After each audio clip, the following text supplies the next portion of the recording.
Thank you. Thank you.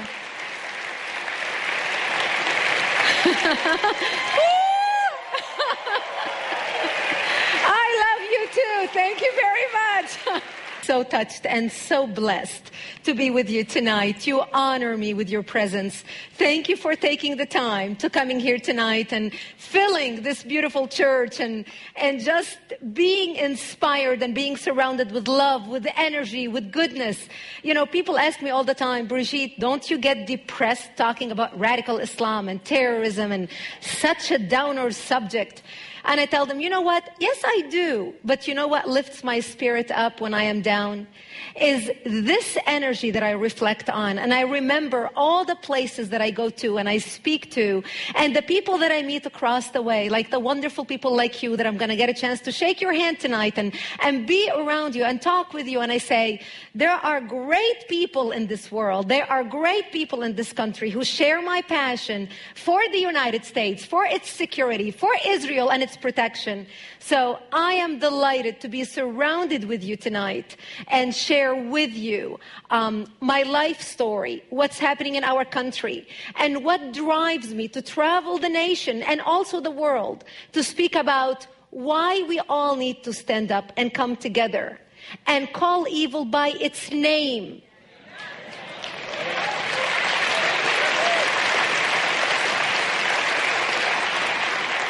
I hope you will be inspired, you will be empowered, you will be encouraged, you will be enthusiastic to go out and change the world, because it doesn't take many people to change the world. It only takes a dedicated few. So here we are tonight. I'm going to share with you why I am so passionate about the issue of national security.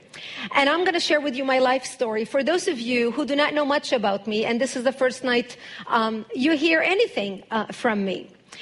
I come from Lebanon. I was born and raised in Lebanon, which used to be the only majority Christian country in the Middle East. We were open-minded, we were fair, we were tolerant, we were multicultural. We prided ourselves in our multiculturalism. We had open border policy. We welcomed everyone to come to our country because we wanted to share with them the westernization which we had created in the heart of the Arabic world. Muslims used to send their children to study in our universities because we had built the best universities in the Arabic world. They graduated and worked in our economy because we had built the best economy in the Middle East, even though we did not have any oil. Beirut became Paris of the Middle East, the banking capital of the Middle East. In 1965, National Geographic magazine had on its front cover, Lebanon, Eden of the Middle East. Unfortunately, all this began to change as the years went by. See, we got our independence in the early 40s. But by the 60s and 70s, the Christians had become the minority and the Muslims had become the majority in Lebanon. And as the Islamic population grew in the country became less and less tolerant because they started pushing for more rights that were not compatible with our Judeo-Christian value system that we had created. And that's when the problems started. The problem was contained until the influx of the Palestinians out of Jordan in 1970, when Lebanon brought them in because we already had refugee camps. Actually, at that time, Lebanon was the only country in the Middle East to accept the third wave of Palestinians into Lebanon. The majority of them were Muslims. They put their heads together with the Muslims in Lebanon and declare jihad on the Christians. What they wanted to do is create a base from which to fight Israel, kill the Jews, and throw them into the sea. Something they tried to do in Jordan. Yasser Arafat and the Palestinians tried to do in Jordan, but they failed because of the dictatorship of the king. Yet they were able to come to Lebanon, use our open-mindedness, our fairness, our tolerance, our multiculturalism, and our democracy to topple our democracy. My 9/11 happened to me in 1975 when radical Muslims blew up my home, bringing it down, burying me under the rubble wounded as they shouted Allahu Akbar. My only crime was that I was a Christian living in a Christian town. I ended up in a hospital for 2.5 months. And as I laid in a hospital bed, hooked up to IVs in both arms, I would ask my parents, why did they do this to us? Why did they attack us? And my father would tell me, because we are Christians, the Muslims consider us infidels and they want to kill us. So I knew since I was a 10-year-old child that I am wanted dead simply because I was born into the Christian faith and lived in a Christian town. This is something so foreign to Christians in America. Because in America, our idea of persecution is, oh, I took my Bible with me to work today and people looked at me funny. That's our idea of persecution. Where I come from, our idea of persecution is they want to walk into this church and start shooting at you and killing you. Just like what they're doing in Iraq right now, just like what they're doing in Egypt right now, just like what they're doing in Syria, just like what they did in Lebanon.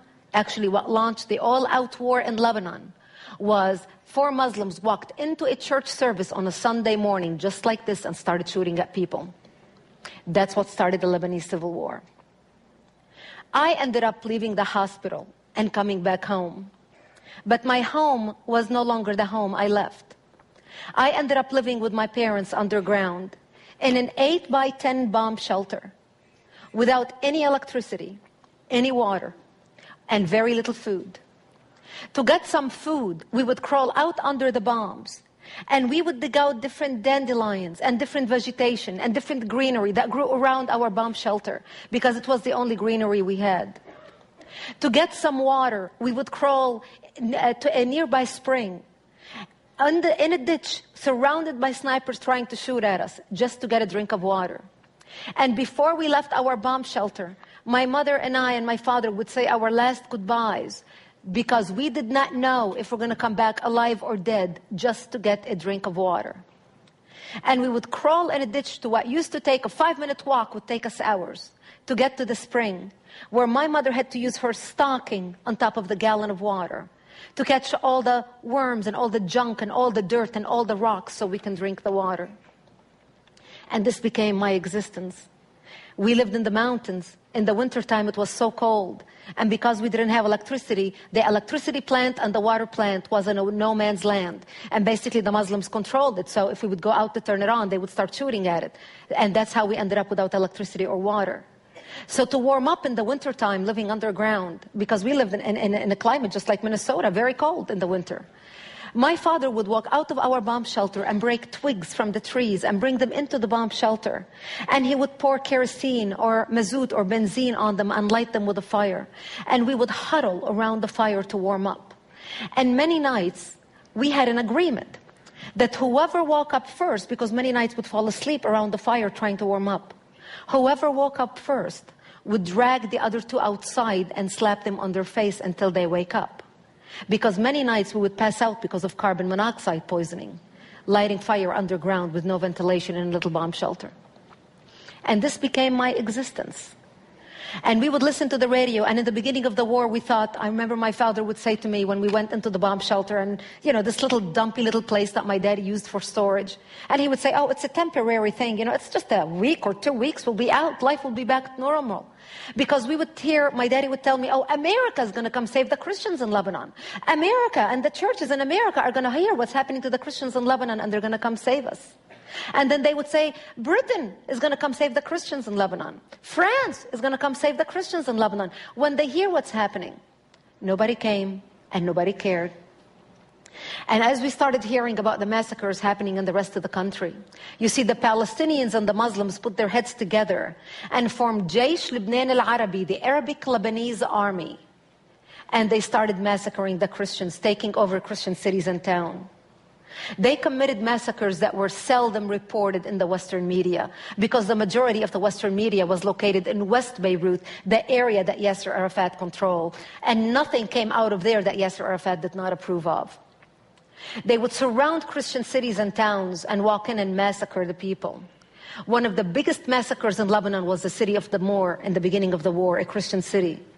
They would walk into a bomb shelter. They would find a mother and a baby and a father hiding in a bomb shelter. They would take the baby, tie one leg of the baby to the mother and another one to the father, and pull the parents apart, splitting the child in half. They would walk to our churches, urinate and defecate on the altar, and then torch our churches. The last lady that worked for me, I hired her because she was mentally disturbed. I wanted to take care of her and her family. And the reason why she was mentally disturbed is because they walked into her bomb shelter. They tied her son, 16-year-old only son, on her lap, held a knife to her hand and made her slit her own son's throat, then raped her daughters in front of her. These are the stories that went unreported in the Western media. Nobody in the world cared to hear, and nobody in the world understood. And when the leftist Christians, when the Muslims would come to massacring them in these towns, and the leftists would tell them, you can't massacre us. We marched with you. We represented you in courts. We pushed for your rights. We are on your side. And the Muslims would look at them and say, you are nothing more than useful idiots. You are no different than the other Christians, infidels. But by the time these people woke up, it was too late. And some of them who fled to come and hide in our town because it was the only Christian enclave left in South Lebanon. It was too late. We knew what our fate was going to be because we were surrounded by the Islamic forces trying to slaughter us, because we were on the border with Israel. I come from a little town in southern Lebanon called Marjayoun, the Valley of Springs. If you have ever visited Metula in Israel on the northern border and stood on the border overlooking at Lebanon, my town is across the valley, across the border. We knew what our fate going to be because we heard of the massacres, and we knew our days were numbered. And we knew to our front were the Muslims and the Palestinians who are waiting to slaughter us so they can be at the border with Israel. But we knew that to our back was Israel, the Jews. And we knew that of the two enemies, because at that time Israel was considered the enemy of Lebanon. We had no diplomatic relations in the 70s.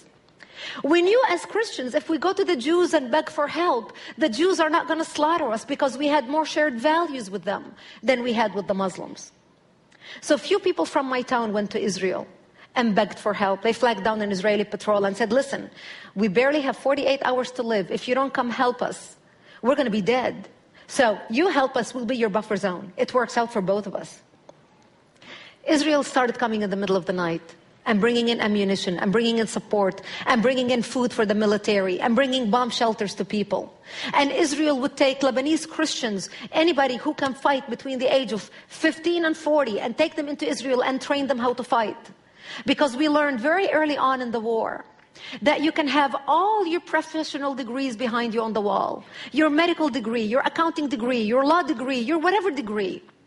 None of that will do you any good when you are faced with an enemy bent on killing you in the name of Allah. So Israel started to help, and Israel would come in the middle of the night, and this is how we lived for 3 years while no one in the world cared. I remember I was 13 years old, and a friend of ours from the militia, from our Christian militia, stopped by. And he said, Brigitte, I just want you to know that we heard on the radios today that the Muslim forces are planning a major attack against our town. And if I don't get to see you tomorrow, if we get killed tonight, I just want to wish you a merciful death. And he gave me a big hug and he left.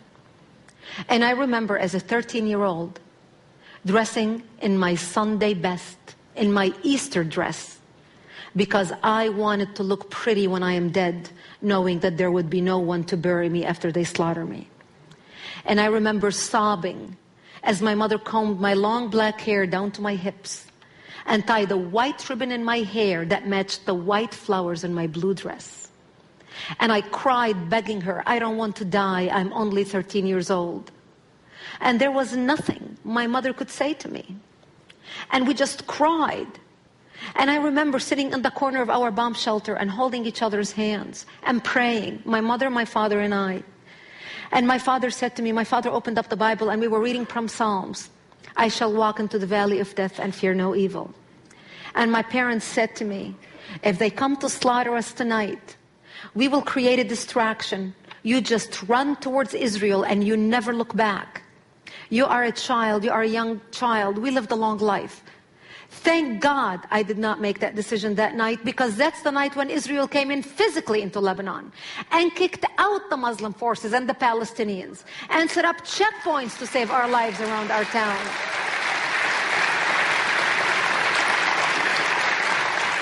And that's how we stayed alive. You see, I'm an only child to two elderly parents. My parents were married for over 22 years. They couldn't have any children. My mother was 55 years old, and my father was 60 when I was born. As a miracle in their lives. Yes, wow. You better watch out. Don't let that gray hair fool you. I'm a testimony. I was a blessing in their lives. We went on to live in that bomb shelter like this for another 5 years until 1982, when Israel came in physically into Lebanon, entered Lebanon, all the way to Beirut. And the reason Israel entered Lebanon, invaded Lebanon all the way to Beirut, because Syria at that time, who had come to Lebanon as a peacekeeping force, started shelling Israel from Lebanon, using it as, calling it Lebanese resistance. We Lebanese had nothing to do with it. So Israel, working with the Christian Lebanese in Lebanon, both in South Lebanon and in the capital in Beirut, trying to help the Christians take back their democracy and kick out the radical element out of the country. And Israel was able to come all the way into Beirut, kick out the majority of the Palestinians, including Yasser Arafat, where they kicked him out to Tunisia with his cronies. We came out of the bomb shelter and back to rebuilding our lives. For those of you who have not read my book, you should read the story about what happened to my life in a hospital in Israel when my mother got wounded. Because of time, I'm not going to share that story. But I may share it if I come back for Night to Honor Israel some other time. But for the sake of time, I'm going to try to condense some information because I want to cover what's happening in our country here as well in the United States, and why we and Israel are one together, hooked in the hips when it comes to fighting radical Islam.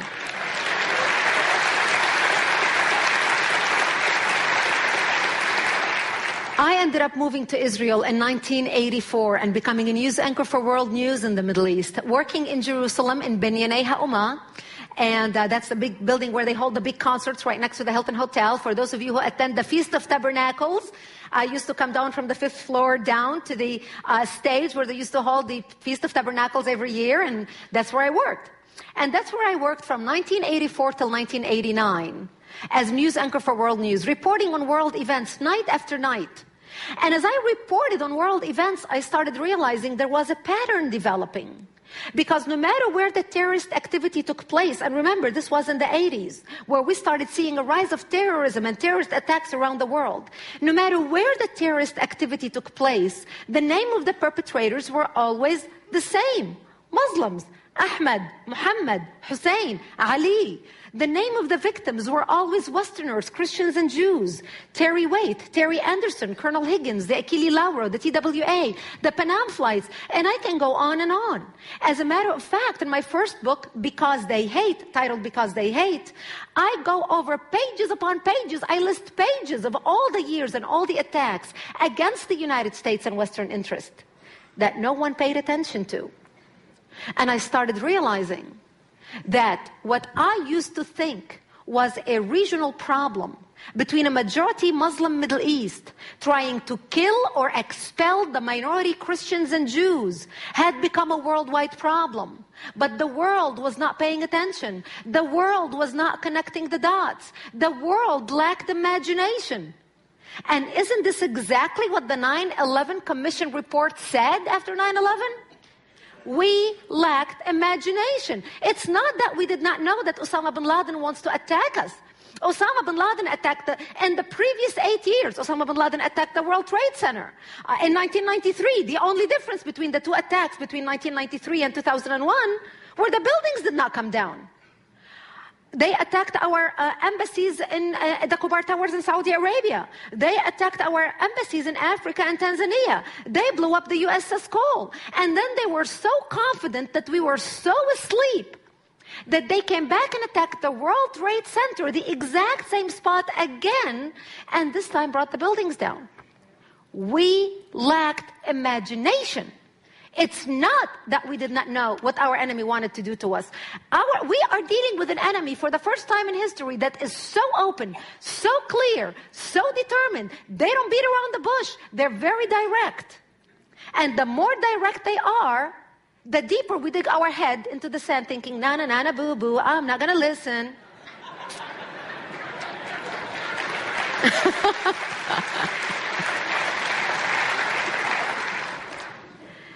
And the sad reality is that as long as Jewish blood was being shed on the streets of Jerusalem and Christian blood was being shed on the streets of Beirut, nobody in the world gave a darn.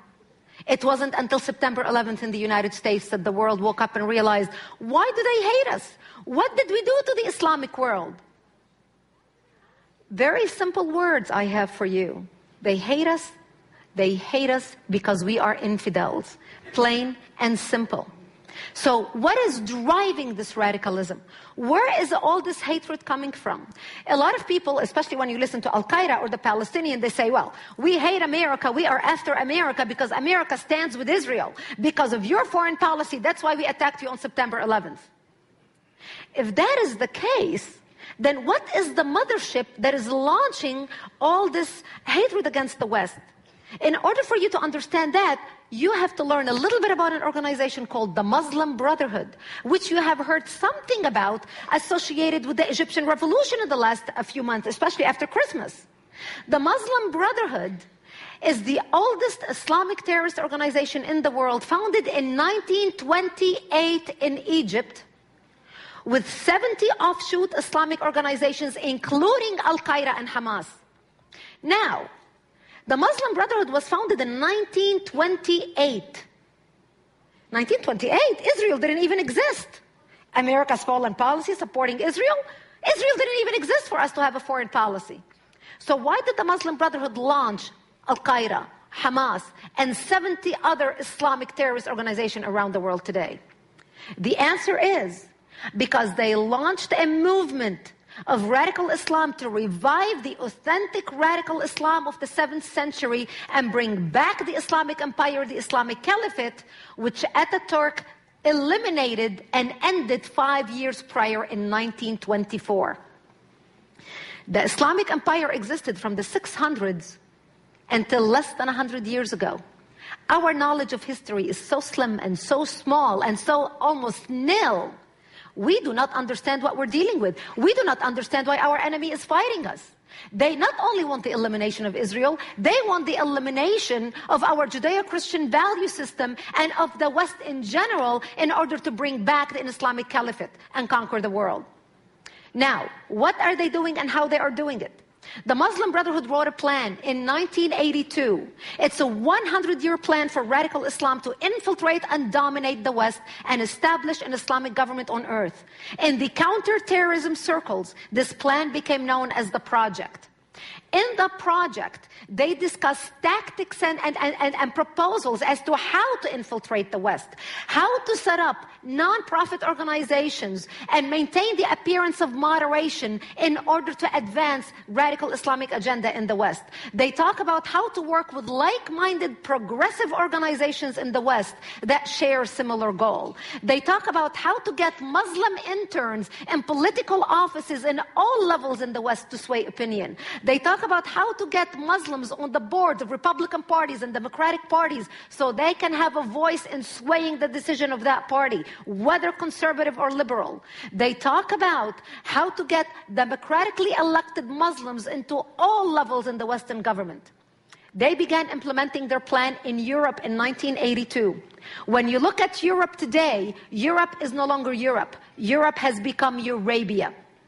As I am speaking to you right now, in Europe, in Britain alone, there are 85 Islamic Sharia courts operating parallel to British courts. I am sure if you would have stopped a British man 20 years ago on the streets of London and told him, do you know that 20 years from now, you're going to have a different legal system that's completely opposed to your democratic system, he would have told you, you're crazy. Just as much as a New Yorker would have told you on September 10th, if you would have told him that tomorrow, 19 men with box cutters are going to bring down the World Trade Center, attack the Pentagon, and kill almost 3,000 people, he would have told you, you're out of your mind. That's what's happening in England today. In France alone, there are over 725 no-go zones. These are Islamic zones where the police is even afraid to enter. Europe is no longer the Europe that you knew or your parents knew 20 or 30 years ago. Why are we so concerned in America? Because what's happening in Europe is nothing but a preview as to what's coming to the United States. They wrote the plan for the United States in 1991, the Muslim Brotherhood. Here is the plan. This plan was presented as evidence in the Holy Land Foundation trial in Dallas, Texas, in 2007, the largest ever terrorism trial in the history of the United States against an Islamic charity, where we handed down 180 guilty verdict, and 108, not 180, guilty verdict on terrorism charges. Here is this plan. It says, مذكرة تفسيرية للهدف الاستراتيجي العام للجماعة في أمريكا الشمالية, written in 1991. What is so concerning about the plan, this is how to destroy America from within and how to set up an infrastructure in the United States, not a military infrastructure. We know Al-Qaeda is the military arm. We know those organizations want to attack us militarily. But this is the stealth jihad, or the cultural structure to topple down the United States. The most important page of this document is the last page, because it lists 29 front Islamic radical organizations operating in the United States as a front for the Muslim Brotherhood. The top one is ISNA, the Islamic Society of North America. Many of you have heard of ISNA because they are now advisors to President Obama about Middle East policy. We not only have the fox watching the hen house, we have the fox inside the hen house talking to the president. And you wonder why the president is so eager to throw Israel under the bus, or already threw Israel under the bus? It is shameful, shameful.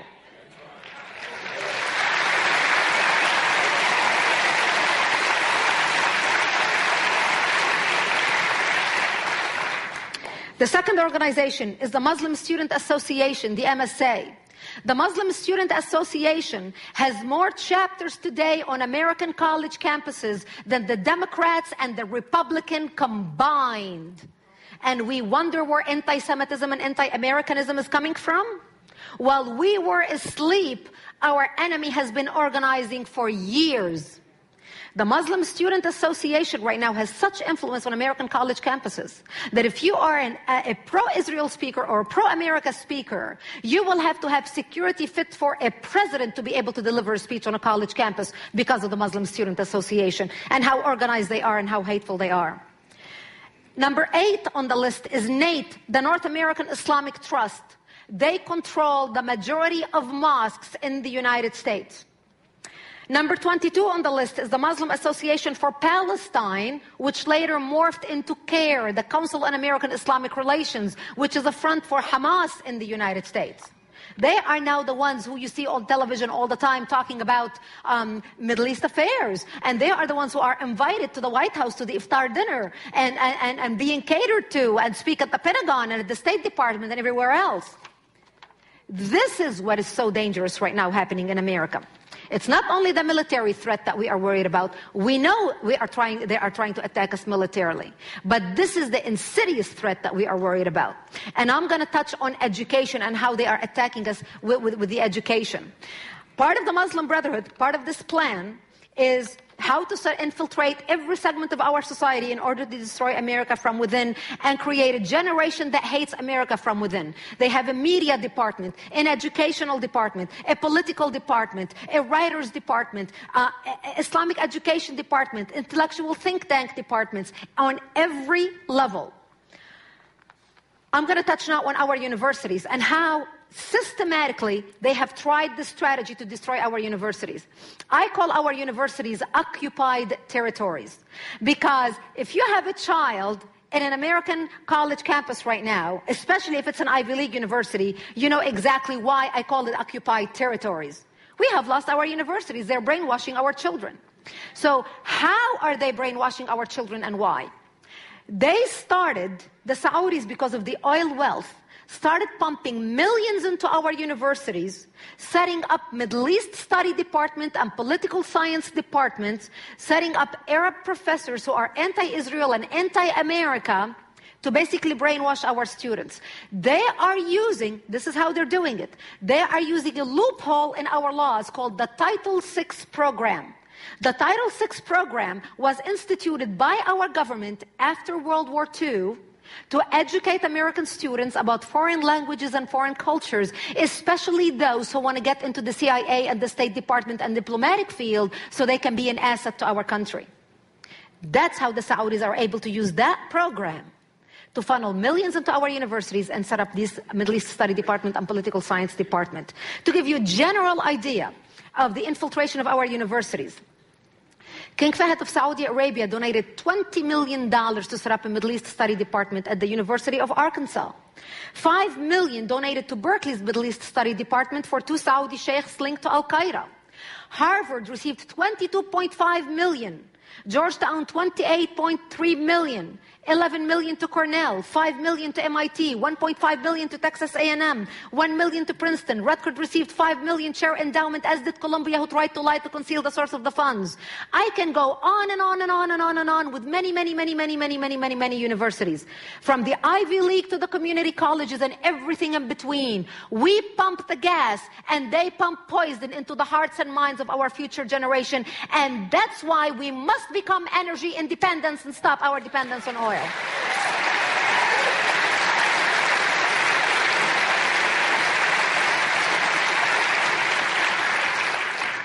People ask me all the time, Brigitte, why is the media so biased? I mean, my gosh, God forbid you're subjected to watching CNN, let alone CNN International, if God forbid you are on one of these cruises, because that's the only thing you're stuck watching on a cruise, CNN International.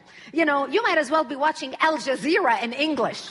You know, my husband sits watching television with his shoe in his hand, ready to swing it at the TV set. I'm like, honey, it is so aggravating, but it is everything bad about America, as if nothing is good about America. And people say, why? Why are they so brainwashed like this? And I tell them, why are you surprised?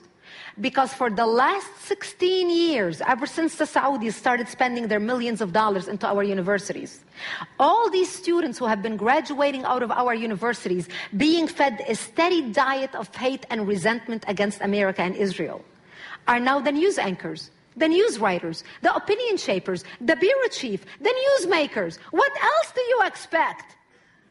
They're basically talking the talking points that they were given in college. Except now they are the adults who are driving the agenda in our country and influencing millions of people.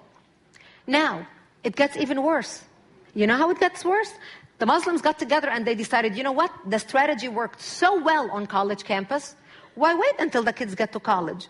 Why don't we start with the children in middle school, in 6th and 7th grade? They are so impressionable, they are young, they are ready to learn. Let's start then. So they started with the Islam course in middle schools in 7th grade as a part of the social studies program, where students have to study Islam for 3 weeks, memorize and recite verses from the Quran, go to a mosque on a field trip, adopt Islamic names, and fast for Ramadan if they can to experience what it's like to be a Muslim. You know, when I started talking about this a few years ago, I actually discussed it in detail in my book, They Must Be Stopped, which will be later available here. I see a lot of you taking notes. Save yourself from taking notes, and in the book later you can get it. Just focus on listening. They started with the children. Now, how did Hitler change society? Hitler said, give me your children. I'll change society in 10 years. And that's exactly what the Muslims are doing in the United States. When I started speaking about this, people would say, no way, we have separation of church and state. How could this be happening? So I thought there is nothing like show and tell. So here is the course. Here's the course about Islam. Yes, Pastor. The teacher instruction continues. Dressing as a Muslim and trying to be involved will increase your learning and enjoyment. Finally, trying your best at all tasks will guarantee you an excellent grade and a more enjoyable time. The teacher is already dangling the grade carrot in front of the children. Here are the Islamic names the students have to choose from. Abdullah, Khalid, Hassan, Hamza, Ibrahim, Karima, Khadija, Maryam, Noor, etc. Here are some exercises from the class. You know, it's a 3-week course. And I'm going to read you an exercise because I'm going to make a point with this exercise. This exercise is about wisdom cards, these are called. They're teaching the students facts from fiction. And here is a fact card.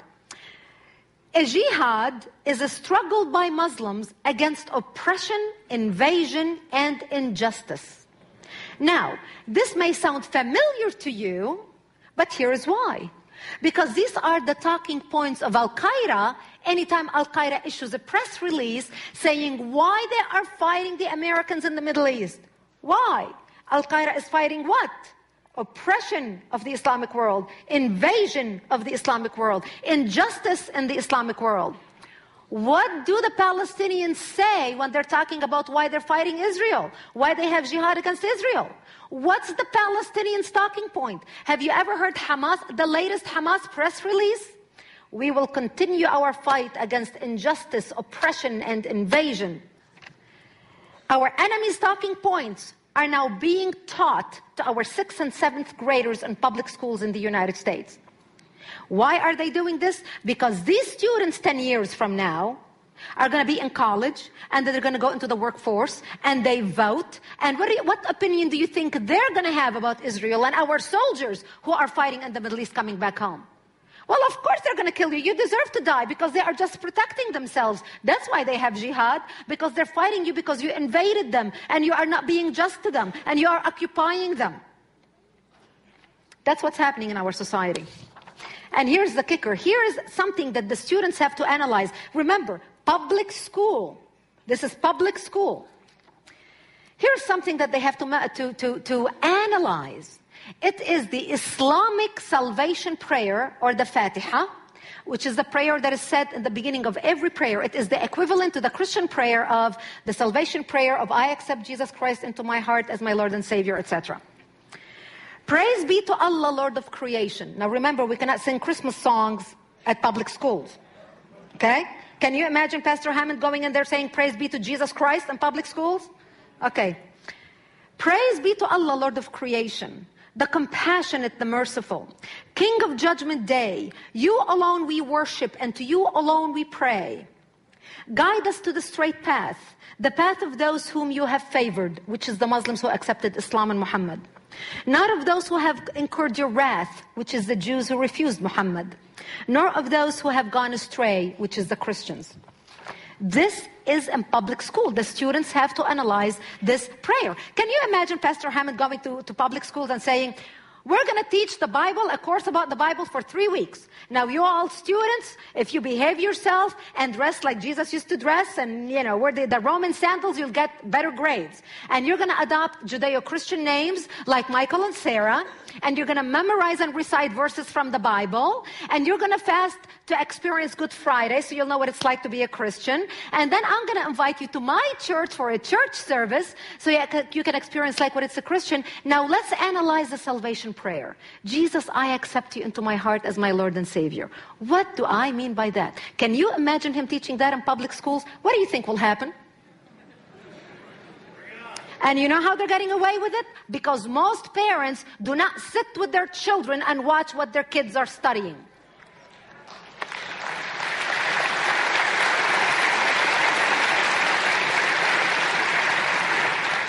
We have a problem in our country. At the end of the course, and I just have to share this page with you, and I'm skipping through a lot of things, Pastor, because I want to make sure I honor the time and stick to the time. I can talk about these things like for another hour. But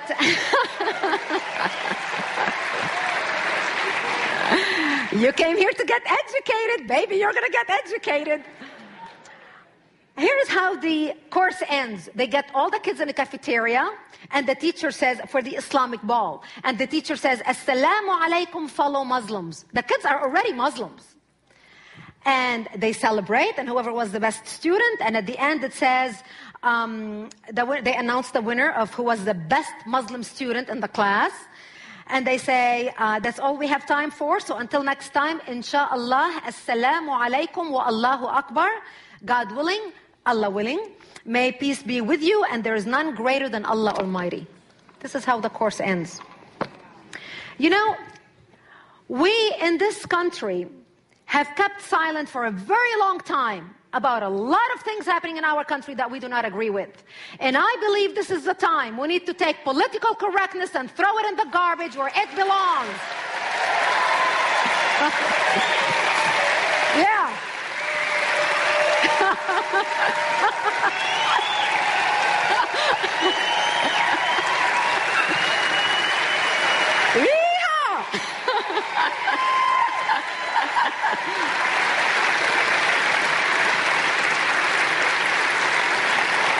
Absolutely.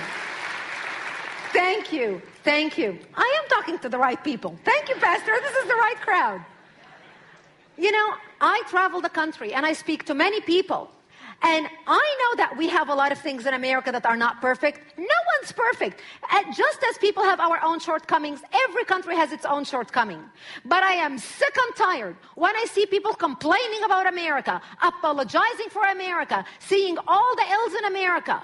If they are that upset with America, for God's sake, we'll give them a one-way ticket to whatever country they want to go to and leave this country to us. I am sick and tired when I hear people say, I'm an African American, and I'm Italian American, and I'm a Vietnamese American, and I'm a this and that American. I am nothing but an American. We must be only Americans.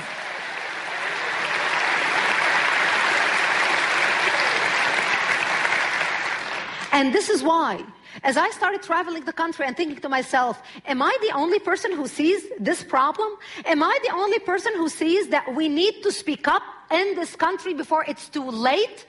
I understand what happens when people turn a blind eye to evil. When good people turn a blind eye to evil, evil dwells. Societies deteriorate. Apathy brings in tyranny. You know how I know? Because my life was affected by it. I lost my country of birth to radical Islam. I do not want to lose my adopted country, America. And that's why I'm doing what I am doing.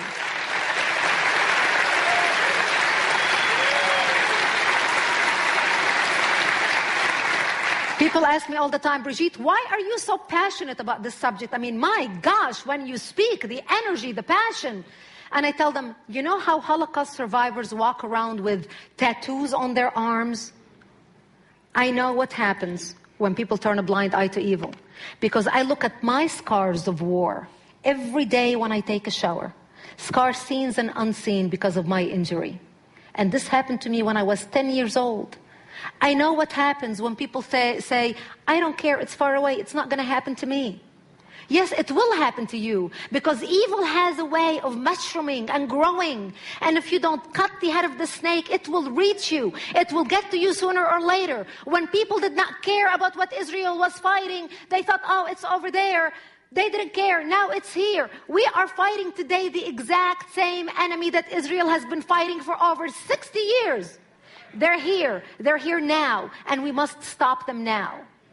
And that's why...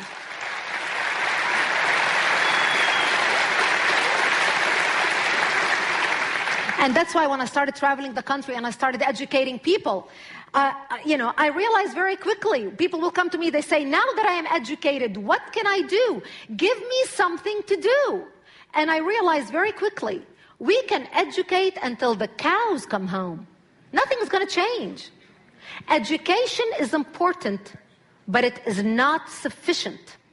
Education must be coupled with action. And that's when I launched Act for America. Don't just love America, act for America.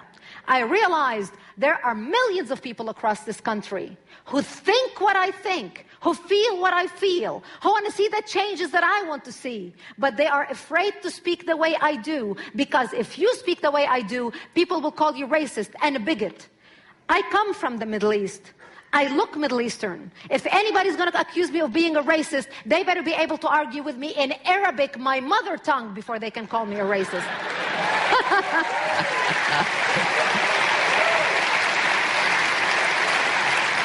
And that's when I started traveling the nation speaking for Act for America.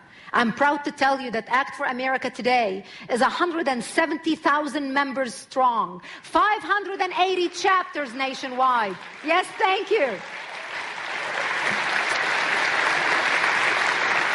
We have a full-time federal lobbyist on Capitol Hill, all day long talking to elected officials about what's happening in our country and educating them. We have our own national television show airing to 40 million homes across the United States and 190 markets. And I travel the nation speaking to people about how we can all work together in order to bring about change in our country. I realized the power of the individual in the United States is unbelievable and irreplaceable. We have something something that most other nations do not have, and that is our Constitution and our Bill of Rights that give us the power to change the world.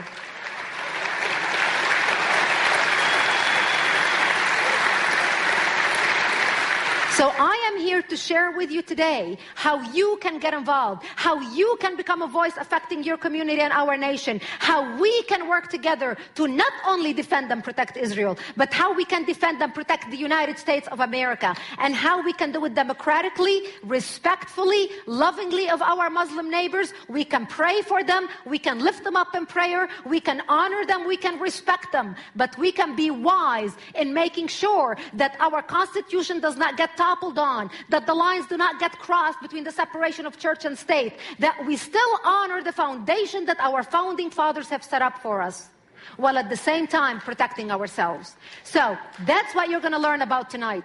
And I'm going to invite Guy Rogers, the Executive Director of Act for America, to share with you some information about Act for America and how you can get involved. But before I introduce Guy Rogers on the stage, at this point of my presentation, speaking of our freedom, I would like to honor all our military and veterans who are in the audience. Please stand up and be recognized, every single one of you.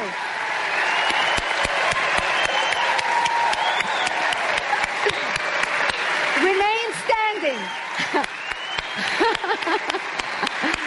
Thank you. Thank you. Thank you. Thank you. Thank you from the bottom of my heart. Thank you. Kindly remain standing. I have a message for you, all our veterans and our military. Kindly remain standing. I have a message for you.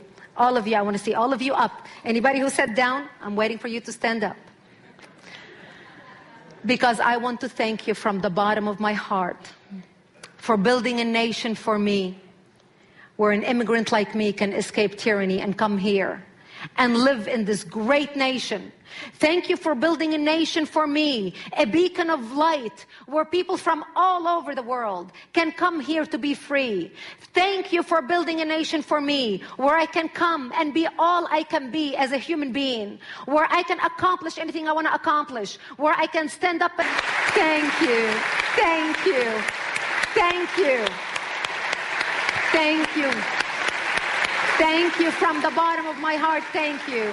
Kindly remain standing. I have a message for you, all our veterans and our military. Kindly remain standing. I have a message for you. All of you, I want to see all of you up. Anybody who sat down, I'm waiting for you to stand up.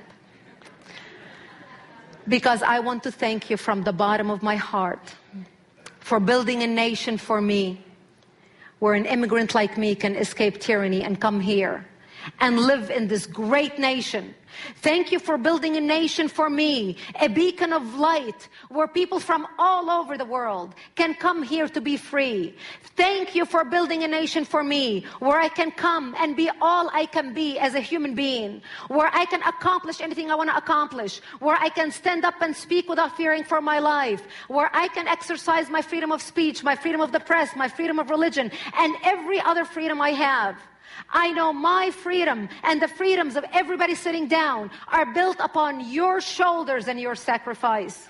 I thank you from the bottom of my heart on behalf of millions of people around the world and in America who are not standing here before you today, to thank you, to tell you face to face, we thank you, we honor you. You are not only my heroes, you are the heroes of millions of people. God bless you, one and all, and God bless the United States of America. Thank you. Thank you. Thank you.